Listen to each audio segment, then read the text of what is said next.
Hello बच्चों, आज हम पढ़ेंगे कक्षा 4 का हिंदी रिमझिम में पाठ 7 जिसका नाम है दान का हिसाब। यह एक कहानी है, तो कहानी को हम पहले पढ़ेंगे, उसके बाद मैं आपको इसका भावार्थ बताऊंगी। एक राजा था। राजा जी लटकत कपड़े पहनकर यूँ तो हजारों रुपए खर्च करते थे, पर दान के वक्त उनकी मुट्ठी बंद हो जाती थी।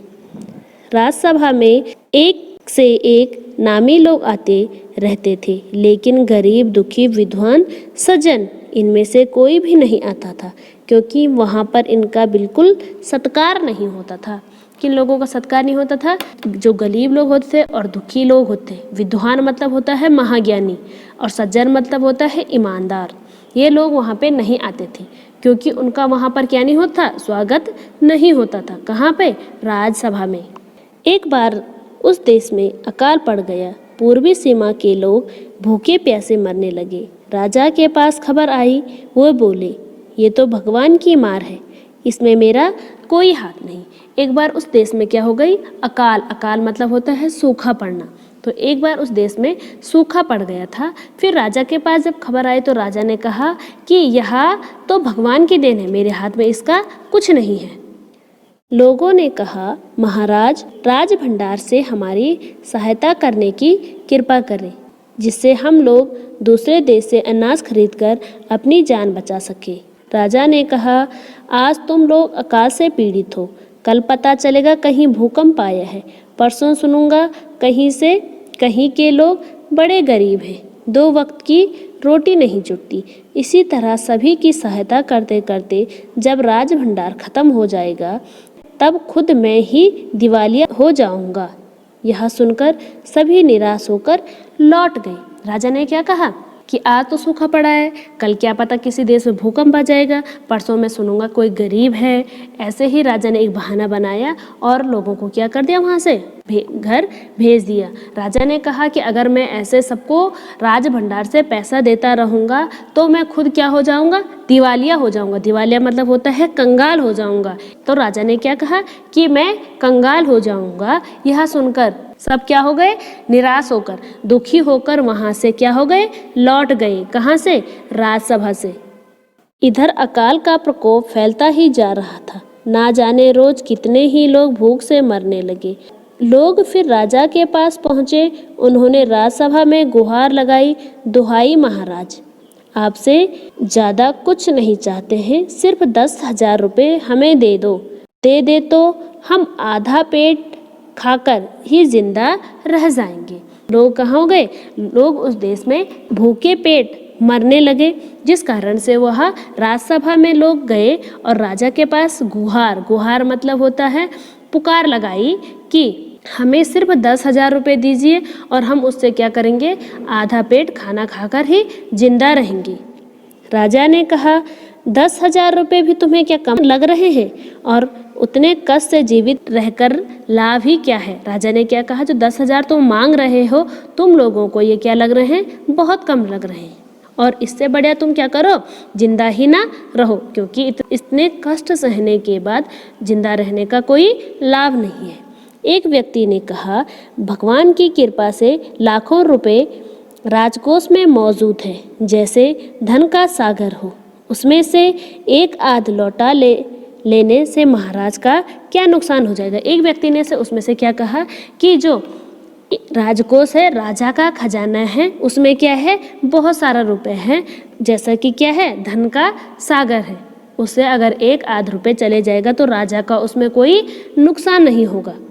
राजा ने कहा, राजकोष में अधिक धन है तो क्या मैं उसे दोनों हाथ से लुटा दूं? एक अन्य व्यक्ति ने कहा, महल में प्रतिदिन हजारों सुगंधित वस्त्रों, मनोरंजनों और महल की सजावट में खर्च होता है। यदि इन रुपयों में से ही थोड़ा सा धन जरूरतमंदों को मिल जाए तो उन दुखियों की जान बच जाएगी।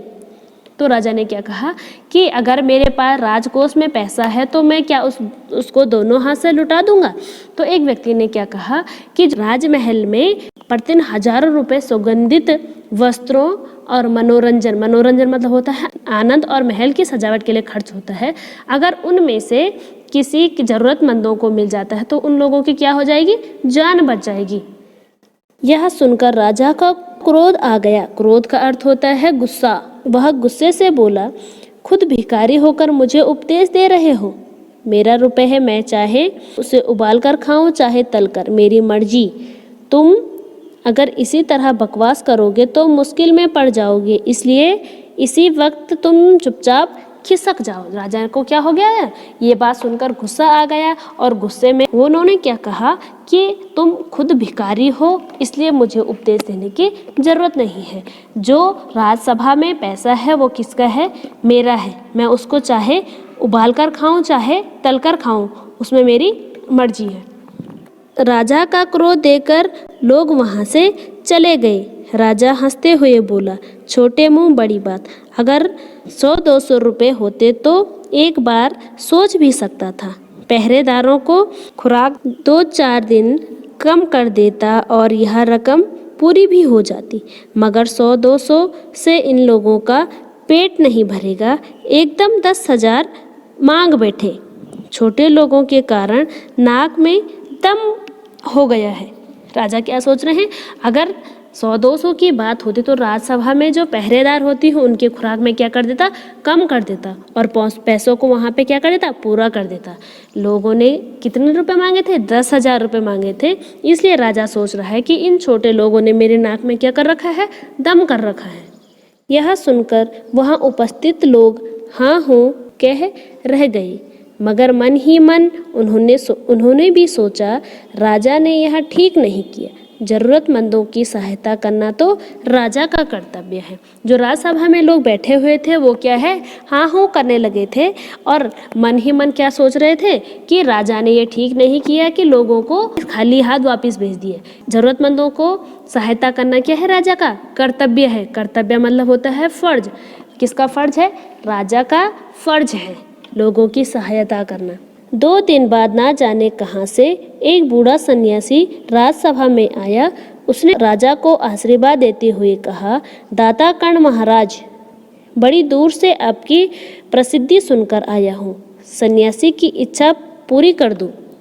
अपनी प्रशंसा सुनकर राजा बोला, जरा पता तो चले तुम्हें क्या चाहिए। यदि थोड़ा कम मांगो तो शायद मिल जाए। तो 1-2 दिन बाद कौन आया था? राजसभा में एक बूढ़ा सन्यासी आया था। उसने राजा को क्या दिया? आशीर्वाद दिया और आशीर्वाद देते हुए कहा कि बड़ी दूर से आपकी प्रशंसा सुनकर आया हूँ, इसलिए मेरी इच्छा को क्या कर दो, पूरी कर दो। और राजा की उसने प्रशंसा की। प्रशंसा मतलब होता है तारीफ। राजा ने अपनी तारीफ सुनकर बोला कि पता तो चले कि तुम्हें क्या चाहिए। अगर कम मांगोगे तो मिलेगा, अगर ज़्यादा मांगोगे तो नहीं मिलेगा। सन्यासी ने कहा, मैं तो सन्यासी हूँ, मैं अधिक धन का क्या करूँगा। मैं राजकोष से 20 दिन तक बहुत मामूली भिक्षा प्रतिदिन लेना चाहता हूँ। मेरा भिक्षा लेने का नियम इस प्रकार है, मैं पहले दिन जो लेता हूँ दूसरे दिन उसका दुगुना, फिर तीसरे दिन उसका दुगुना, फिर चौथे दिन तीसरे दिन का दुगुना, इसी तरह प्रतिदिन दुगुना लेता जाता हूँ। भिक्षा लेने का मेरा यही तरीका है। मुझे क्या चाहिए? मैं एक सन्यासी हूँ, मुझे ज़्यादा पैसों का मैं क्या करूँगा। तो उसने कहा कि मुझे क्या चाहिए, बहुत कम भिक्षा चाहिए। भिक्षा मतलब होता है भीख। मुझे कम भीख चाहिए और मुझे क्या चाहिए, एक दिन में प्रतिदिन जो लेता हूँ उसका दूसरे दिन क्या लेता हूँ, दुगुना लेता हूँ। इसलिए मेरा भिक्षा लेने का तरीका, सन्यासी ने अपना तरीका वहाँ पे बताया। राजा बोला, तरीका तो समझ गया, मगर पहले दिन कितना लेंगे, यही असली बात है। 2-4 रुपए से पेट भर जाए तो अच्छी बात है, मगर एकदम से 20-50 मांगने लगे तो 20 दिन में काफ़ी बड़ी रकम हो जाएगी। तो राजा ने क्या कहा कि अगर तुम क्या करोगे, थोड़ी 1-2 या 4 रुपए लोगे तो उसमें तुम्हारा क्या हो जाएगा, बात बन जाएगी। और अगर 20-50 मांगोगे तो इसमें क्या है, बाद में बड़ी काफ़ी रकम बढ़ जाएगी। सन्यासी ने हंसते हुए कहा, महाराज मैं लोभी नहीं हूँ। सन्यासी ने हंसते हुए कहा क्या, कि मैं लोभी नहीं हूँ। लोभी मतलब होता है लालची। सन्यासी ने कहा राजा को कि मैं लालची नहीं हूँ। आज मुझे 1 रुपये दीजिए, फिर 20 दिन तक इसका दोगुना करके देते रहने का हुक्म दे दीजिए। उसने सन्यासी जो थे उन्होंने क्या कहा कि आज मुझे सिर्फ 1 रुपये दीजिए, फिर 20 दिन तक दुगने करके देते रहने का हुक्म मतलब होता है आदेश दे दीजिए। यह सुनकर राजा, मंत्री और दरबारी सभी की जान में जान आई। राजा ने हुक्म दे दिया कि सन्यासी के कहे अनुसार 20 दिन तक राजकोष से उन्हें भिक्षा दी जाती रही। सन्यासी राजा की जय जयकार करते हुए घर लौट गए। राजा के आदेश के अनुसार राज भंडारी प्रतिदिन हिसाब करके सन्यासी को भिक्षा देने लगा। इसी तरह 2 दिन बीते, 10 दिन बीते, 2 सप्ताह तक भिक्षा देने के बाद भंडारी ने हिसाब करके देखा कि दान में काफ़ी धन निकला जा रहा है। यह देखकर उन्हें उलझन महसूस होने लगी। महाराज तो कभी किसी को इतना दान नहीं देते थे।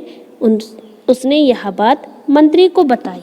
क्या हो गया था वहाँ पे, जब सन्यासी 1 दिन का रुपए लेके घर गए और वो राजा के क्या करने लग गया, जय जयकार करने लग गया और वहाँ से चले गया। फिर 1 दिन बीता, 2 दिन बीता, 10 दिन बीते, फिर 2 सप्ताह बीते। जो राज भंडारी था वो क्या हो गया, फिर उसने हिसाब लगाया कि इतना पैसा राजा किसी को नहीं देता है, फिर भी यह धन सन्यासी को कैसे दे रहे हैं। फिर भंडारी ने वहाँ पे मंत्री को ये बात क्या हुई बताई। मंत्री ने कुछ सोचते हुए कहा, वाकई यह बात तो ध्यान में ही नहीं आई थी, मगर अब कोई उपाय भी नहीं है। महाराज का हुक्म बदला नहीं जा सकता। इसके बाद फिर कुछ दिन बीते। भंडारी फिर हड़बड़ाता हुआ मंत्री के पास पूरा हिसाब लेकर आया। हिसाब देखकर मंत्री का चेहरा फीका पड़ गया। वह अपना पसीना पोंछकर, सिर खुजलाकर, दाढ़ी में हाथ फेरते हुए बोला, यह क्या कह रहे हो? अभी से इतना धन चला गया तो फिर 20 दिनों के अंत में कितने रुपए होंगे? भंडारी बोला, जी पूरा हिसाब तो नहीं किया है। मंत्री ने कहा, तो तुरंत बैठकर अभी हिसाब कर लो। तो वहाँ पे मंत्री क्या सोचते हुए बोला कि वाकई ये पहले जो बात थी ये ध्यान में नहीं आई।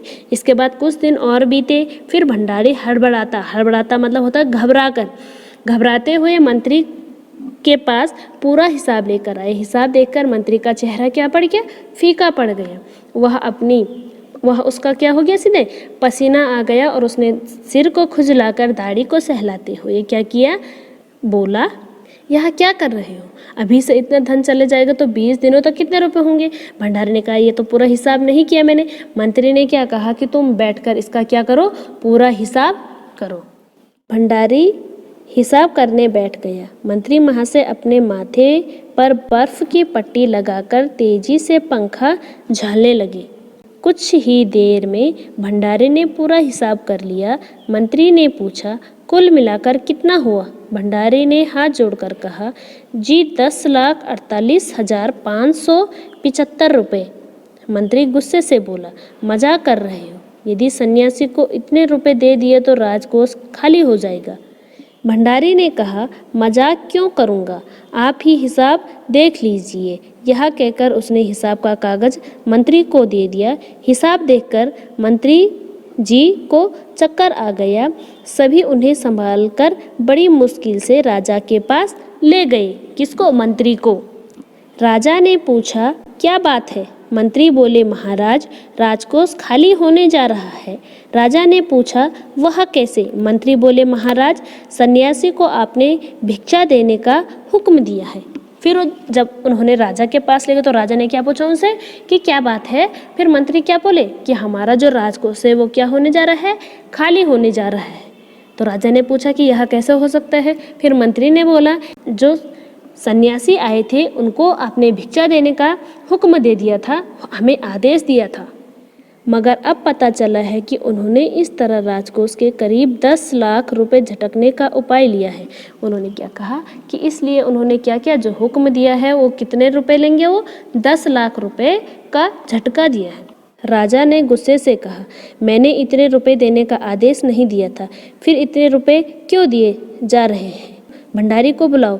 मंत्री ने कहा, जी सब कुछ आपके हुक्म के अनुसार ही हुआ है, आप खुद ही दान का हिसाब देख लीजिए। राजा ने उसे 1 बार देखा, 2 बार देखा, इसके बाद वह बेहोश हो गया। काफ़ी कोशिशों के बाद उसके होश में आ जाने पर लोग सन्यासी को बुलाने दौड़े। सन्यासी के आते ही राजा रोते हुए उनके पैरों पर गिर पड़ा और बोला, दुहाई है सन्यासी महाराज, मुझे इस तरह जान माल से मत मारिए। जैसे भी हो एक समझौता करके मुझे वचन से मुक्त कीजिए। उसने जो दान का हिसाब था उसने एक बार देखा, राजा ने 2 बार देखा, 3 बार देखा। फिर वो राजा जो थे वो क्या हो गए, बेहोश हो गए। और बहुत कोशिश की मंत्री लोगों ने, फिर उनको होश में बुलाया और फिर वहाँ पे सन्यासी जी को बुलाने दौड़े। फिर सन्यासी जब आए तो राजा उनके पैर पर गिड़गिड़ाते हुए कहा कि दुहाई महाराज, मुझे इस वचन से तुम क्या कर दीजिए, मुक्त कर दीजिए। उनका जो दान का हिसाब था वो इस प्रकार था, दान का हिसाब लिखा हुआ है यहाँ पे। तो पहले दिन में उन्होंने क्या लिया, 1 रुपये लिया। दूसरे दिन क्या लिया, 2 रुपये, 1 का दुगुना 2। तीसरे दिन कितने लिए, 4 रुपये। चौथा दिन कितने लिए, 8 रुपये। पाँचवें दिन कितने लिए, 16 रुपये। छठवां दिन कितने लिए, 32 रुपये। सातवें दिन कितने लिए, 64 रुपये। आठवां दिन कितने लिए, 128 रुपये। नवें दिन कितने लिए, 256 रुपये। 10वां दिन हुए 512 रुपये। 10वें दिन कितने हो गए, 512। 11वें दिन हुए 512 का दुगुना होगा 1024। 12वें दिन हुए 2048। 13वें दिन हुए 4096। 14वां दिन हुआ 8192 रुपये। 15वां दिन हुआ 16384 रुपये। 17वें दिन हुए 32768 रुपये। 17वां दिन हुआ 65536 रुपये। 18वां दिन हुआ 1,31,072 रुपये। 19वां दिन हुआ 2,62,144 रुपये। फिर 20वां दिन था 5,24,288, यानी कि कुल हो गए थे 10,48,575 रुपये। ये था उनका दान का हिसाब। अगर आपको 20 दिन तक भिक्षा दी गई तो राजकोष खाली हो जाएगा, फिर राजकाज कैसे चलेगा? सन्यासी ने गंभीर होकर कहा, इस राज्य में लोग अकाल से मर रहे हैं, मुझे उनके लिए केवल 50,000 रुपये चाहिए। वह रुपये मिलते ही मैं समझूंगा मेरी पूरी भिक्षा मिल गई है। राजा ने कहा, परंतु उस दिन एक आदमी ने मुझसे कहा था कि लोगों के लिए 10,000 रुपये बहुत होंगे। सन्यासी ने कहा, मगर आज मैं कहता हूँ कि 50,000 से 1 पैसा कम नहीं होगा। तो राजा ने क्या कहा कि जब लोग आए थे मेरे पास तो उन्होंने क्या कहा कि मुझे सिर्फ 10,000 रुपये में हम अपना काम चला लेंगे। फिर सन्यासी ने कहा कि मुझे कितना रुपए चाहिए, 50,000 रुपये उन लोगों के लिए चाहिए जो अकाल से क्या कर रहे हैं, मर रहे हैं। राजा गिड़गिड़ाया, मंत्री गिड़गिड़ाए, सभी गिड़गिड़ाए, मगर सन्यासी अपने वचन पर डटा रहा। आखिरकार लाचार होकर राजकोष से 50,000 रुपये सन्यासी को देने के बाद ही राजा की जान बची। पूरे देश में खबर फैल गई कि अकाल के कारण राजकोष से 50,000 रुपये राहत में दिए गए हैं। सभी ने कहा, हमारे महाराज कर्ण जैसे दानी हैं। तो सन्यासी के सामने सब लोग, राजा भी गिड़गिड़ाए, मंत्री भी गिड़गिड़ाए, सभी जो राजसभा में होते हैं वो सब मंत्री के सामने क्या करने लगे, गिड़गिड़ाने लगे। मगर जो सन्यासी थे वो क्या थे, अपने वचन पर डटे रहे। आखिरकार राजा लाचार का अर्थ होता है बेबस होकर उनको क्या दे दिए, 50,000 रुपये देने के बाद ही उनकी क्या गई, जान बच गई। किसकी, राजा की। और पूरे देश में क्या बात फैल गई कि हमारे जो राजा हैं वो किसके जैसे दानी हैं, कर्ण के जैसे दानी हैं। इस कहानी के रचनाकार है सुकुमार राय। अब हम इसके अभ्यास प्रश्नों को हल करते हैं। तो पहला है कहानी से, तो का दे रखा है, राजा किसी को भी दान क्यों नहीं देना चाहता था? तो इसका उत्तर होगा, राजा बहुत कंजूस था इसलिए वह किसी को भी दान नहीं देना चाहता था। खा, राज दरबार के लोग मन ही मन राजा को बुरा कहते थे, लेकिन वे राजा का विरोध क्यों नहीं कर पाते थे? तो इसका उत्तर होगा, वे राजा का विरोध इसलिए नहीं कर पाते थे क्योंकि वे राजा से बहुत डरते थे। उन्हें इस बात का डर था कि राजा उन्हें कोई दंड ना दे बैठे। गा है, राज्यसभा में सज्जन और विद्वान लोग क्यों नहीं जाते थे?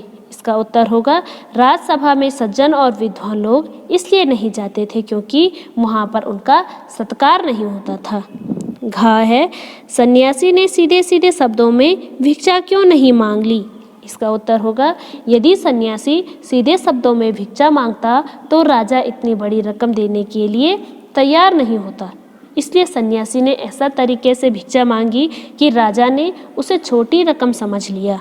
गा है राजा को सन्यासी के आगे गिड़गिड़ाने की जरूरत क्यों पड़ी। इसका उत्तर होगा राजा ने सन्यासी के आगे भिक्षा देने वचन दिया था, उसके अनुसार उसके खजाने से 10 लाख से भी अधिक रुपए निकल जाते और राजा दिवालिया हो जाता। राजकोष बचाने के लिए उसे सन्यासी के आगे गिड़गिड़ाने की जरूरत पड़ी। अब है अंदाज अपना अपना। तुम नीचे दिए गए वाक्यों को किस तरह से कहोगे। पहला है दान के वक्त उनकी मुट्ठी बंद हो जाती थी तो दान के समय में कंजूसी करने लगते थे। खा है हिसाब देखकर मंत्री का चेहरा फीका पड़ गया, हिसाब देखकर मंत्री घबरा गया। गा है सन्यासी की बात सुनकर सभी की जान में जान आई, तो इसका होगा सन्यासी की बात सुनकर सभी को राहत महसूस हुई। गा है लाखों रुपए राजकोष में मौजूद है जैसे धन का सागर हो। राजकोष में लाखों रुपए मौजूद हैं। उसके बाद है साथी हाथ बढ़ाना, यानी कि हम एक दूसरे साथी का हाथ बढ़ा सकते हैं। तो वैसे ही कभी कभी कुछ इलाकों में बारिश बिल्कुल भी नहीं होती है, नदी नाले तालाब सूखे पड़ जाते हैं, फसलों के लिए पानी नहीं मिलता है, खेत सूख जाते हैं, पशु पक्षी जानवर लोग भूख से मरने लगते हैं। ऐसे समय में वहाँ रहने वाले लोगों की मदद की ज़रूरत होती है। तुम भी लोगों की मदद ज़रूर कर सकते हो। सोचकर बताओ कि अकाल से परेशान लोगों की मदद कैसे करोगे। तो अकाल से परेशान लोगों की मदद के लिए मैं अपनी कक्षा के सारे बच्चों को इकट्ठा करूंगी। हम सब मिलकर पैसा इकट्ठा करेंगे और उसे खाने पीने की चीज़ें खरीदकर वहां तक पहुंचाएंगे। हम बड़े लोगों से भी प्रार्थना करेंगे कि वो भी उनकी मदद करें। जिम्मेदारी अपनी अपनी। तुम्हारे विचार से राज दरबार में किसकी क्या जिम्मेदारियां होगी। पहला है मंत्री। तो मंत्री पूरे राज्य की देखरेख करता है, वह हर मामले में राजा को सलाह देता है जिससे राजकाल अच्छी तरह चलता रहे। उसी की सलाह से राजा दूसरे कर्मचारियों को नियुक्त करता है। खा है भंडारी। तो भंडारी राजा का खजाने की देखभाल करता है, वह राजकोष का सारा हिसाब किताब रखता है, राजा के आदेश पर वह लेन देन करता है। अब है कर्ण जैसा दानी। सभी ने कहा हमारे महाराज कर्ण जैसे ही दानी हैं। पता करो कि पहला है का दे रखा है कर्ण कौन थे। तो कर्ण कुंती के सबसे बड़े पुत्र थे, वे बहुत दानी थे। खा है कर्ण जैसे दानी का क्या मतलब है। कर्ण जैसे दानी का मतलब है अपना सब कुछ दान में देने वाला बहुत दानी। गा है दान क्या होता है। किसी ज़रूरतमंद को कोई चीज़ चाहिए होती है तो उसको दी जाती है, उसे दान कहा जाता है। घा किन किन कारणों से लोग दान करते हैं। तो पहला हो सकता है दूसरों की मदद करने के लिए दान कर सकते हैं। दूसरा है कोई नाम कमाने के लिए दान करते हैं। तो तीसरा है कुछ लोग पुण्य कमाने के लिए दान करते हैं। कहानी और तुम। पहला है राजा राजकोष के धन का उपयोग किन किन कामों में करता था। तो राजा राजकोष के धन का उपयोग सुगंधित वस्त्रों, मनोरंजन और महल की सजावट में करता था। यहाँ पे दे रखा है तुम्हारे घर में जो पैसा आता है वह कहाँ कहाँ खर्च होता है, पता करके लिखो। तो मेरे घर में जो पैसा आता है वह खाने पीने के सामान खरीदने में, कपड़े खरीदने में, बिजली पानी का बिल भरने में, हमारी पढ़ाई लिखाई में, इधर उधर आने जाने में, पाठ पूजा करने में और दवाइयाँ खरीदने में खर्च होता है। खा अकाल के समय लोग राजा से कौन कौन से काम करवाना चाहते थे। तो लोग चाहते थे कि अकाल के समय राजा राजकोष से 10,000 रुपये दे दे जिससे वे दूसरे देश से अनाज खरीदकर अपनी जान बचा सके। यहाँ पे है तुम अपने स्कूल या इलाके में क्या क्या काम करवाना चाहते हो। मैं चाहती हूँ कि हमारे विद्यालय या घर में अच्छे से पार्क हो, फूल पौधे लगे हों और वहाँ खेलने के लिए झूले आदि भी लगाए जाए। कैसा राजा? पहला है, राजा किसी को भी दान देना पसंद नहीं करता था। तुम्हारे विचार से राजा सही था या गलत? अपने उत्तर का कारण भी बताओ। तो मेरे विचार से राजा गलत था, क्योंकि मुसीबत के समय प्रजा की रक्षा करना राजा का कर्तव्य होता है। खा है, राजा दान देने के अलावा और किन किन तरीकों से लोगों की सहायता कर सकता था? राजा अपने भंडार से लोगों में अनाज बांट सकता था, वह गाँव में कुएं बनवा सकता था, कुएं खुदवा सकता था, जिससे कि भविष्य में अकाल की नौबत ही ना आती। पूरब और पूरब, पूर्वी सीमा के लोग भूखे प्यासे मरने लगे। तो पहला है, पूरब शब्द का अर्थ है, पूरब एक दिशा है और पूरब होता है पहले। नीचे ऐसे कुछ शब्द और शब्द दिए गए हैं जिनके दो दो अर्थ हैं, इनका प्रयोग करते हुए वाक्य बनाओ। तो पहला दे रखा है यहाँ पे जैसे जल, तो जल का वाक्य बनेगा, पीने के लिए स्वच्छ जल चाहिए। दूसरा बनेगा, सब्जी जल गई। दूसरा है यहाँ पे मन, तो मन का बनेगा, आज मेरा मन बहुत अच्छा है। तोलकर बताओ कि इस बोरे में कितना मन चावल है। फिर है मगर, वह आया मगर चला गया। पानी में रहकर मगर का बैर नहीं करना चाहिए। ख है, नीचे 4 दिशाओं के नाम लिखे हैं। तो दिशाएं कितनी होती है? 4 होती है। तुम्हारे घर और स्कूल के आसपास इन दिशाओं में क्या क्या है? तालिका भरो। तो दिशा दे रखी है पूरब, पश्चिम, उत्तर, दक्षिण दे रखी है ना, 4 दिशाएं दे रखी है। फिर दे रखा है घर के पास और स्कूल के पास।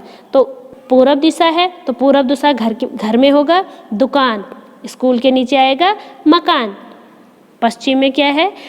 घर के पास आएगा पार्क और स्कूल के पास आएगा मैदान।